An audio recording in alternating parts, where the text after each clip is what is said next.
Reaction to Why Organized Religion Undermines Morality, by Planet Curious. The question I want to ask you is, if you don't believe in the supernatural God and you don't believe in Jesus Christ, then what do you base your decisions on, right or wrong in your life? I'm sure people may have different answers, but my answer is I apply the test of reason and kindness. I use the yardstick of reason and kindness. If I'm contemplating an action, is it reasonable? Is it kind? And that's all you need. And Gaylor applies the principle of reason and kindness. How does she know she's being kind? Isn't that because she's made in God's image? I think so. One argument to back this up is that many people have had a hell-near-death experience. If you search for it on YouTube, the results are overwhelming. It just so happens that the beings over there both have no connection with God whatsoever and, surprise, are anything but kind to say the least. You can connect the dots. But then, we all are made in God's image. Ms. Gaylor isn't the only one with that privilege. Seen in that light, can't we uphold that morality does come from religion? I think it's degrading to the human, to us, to you and me, to imply, well, not to imply, to state directly that absent a celestial dictatorship that had some supernatural influence over us, yet to be established, by the way, as anything really existent, but without the assumption of it, we wouldn't know right from wrong. We wouldn't return stolen property if we found it in the back of a cab. We wouldn't give blood if someone badly needed a transfusion, unless we were afraid either of punishment or desirous of a reward. You could tell me if you wanted that you would do all those things if you weren't God-fearing. But I would choose not to believe you. I have more respect for you, if not for your opinions, than that. Some people who are psycho or sociopathic may conceivably have the view that only superstition restrains them from cruelty, theft, rapine, violence, utter selfishness, and so forth. But I don't believe it's true. First, I think our knowledge of the right and wrong is innate in us. Religion gets its morality from humans. We know that we can't get along if we permit perjury, theft, murder, rape. This is more of the same.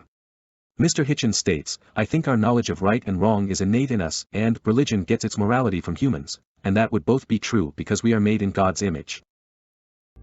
What is true of your view? What is true of your view, sir?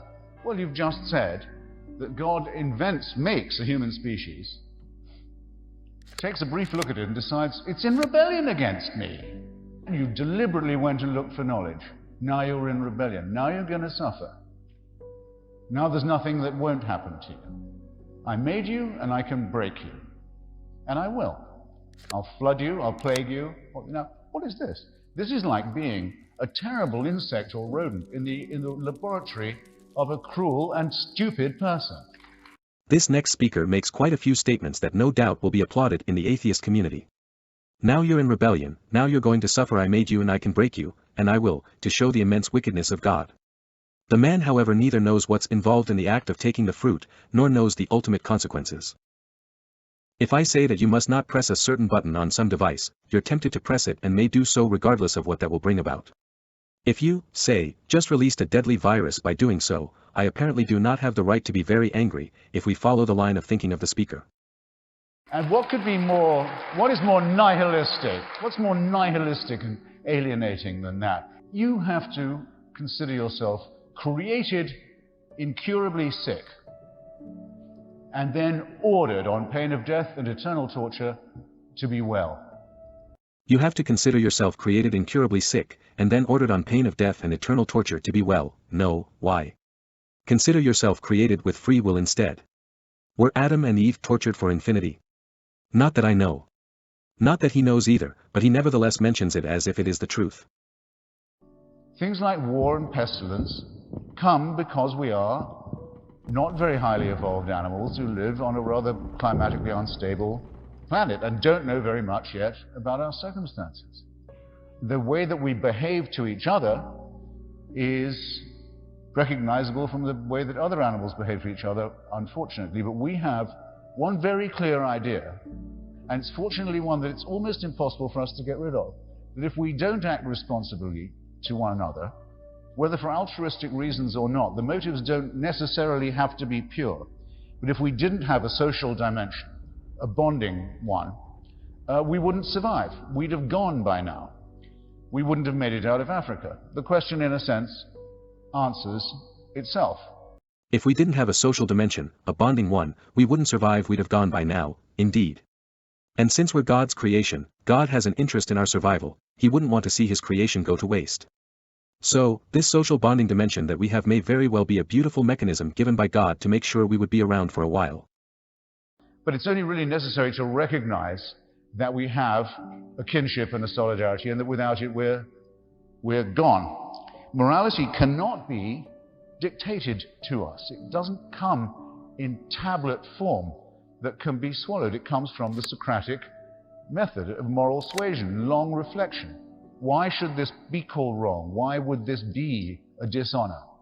More of the same, morality cannot be dictated to us.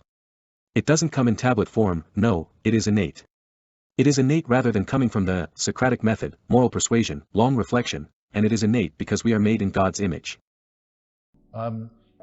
Otherwise, why do the Ten Commandments say nothing about slavery, nothing about genocide, nothing about child abuse, nothing about innumerable other things that preoccupy us and make us think, of which we think as evil, and about 4 instructions on how to worship a very jealous, capricious, and ill-tempered God? Why do the 10 Commandments say nothing about slavery? I don't know. But I do know that the Bible consists of more than the 10 Commandments. And the speaker knows that too. Therefore, I also don't know why the speaker says nothing about, say, love your neighbor as yourself. Be generous to the poor, Proverbs 19 verse 17. Help people in need, James 2 verses 14 to 17. Share your food with the hungry and give shelter to the homeless. Give clothes to those who need them, and do not hide from relatives who need your help. Isaiah 58 verse 7. And countless other verses. And perhaps the 10 Commandments say nothing about slavery because that's already dealt with in Exodus 21 verse 16. Anyone who kidnaps someone is to be put to death, whether the victim has been sold or is still in the kidnapper's possession. And while I'm on the subject of the 10 Commandments, here is Sam Harris. Sam Harris, by the way, who later in the video even conveys the idea that verses like the ones I mentioned shouldn't be in the Bible. Quite flabbergasting indeed, but we will come to that. Here he is. The truth is that almost any precept we would put in place of the second commandment would improve the wisdom of the Bible. How about don't mistreat children? How about don't pretend to know things you do not know? Or what about just try not to deep fry all of your food?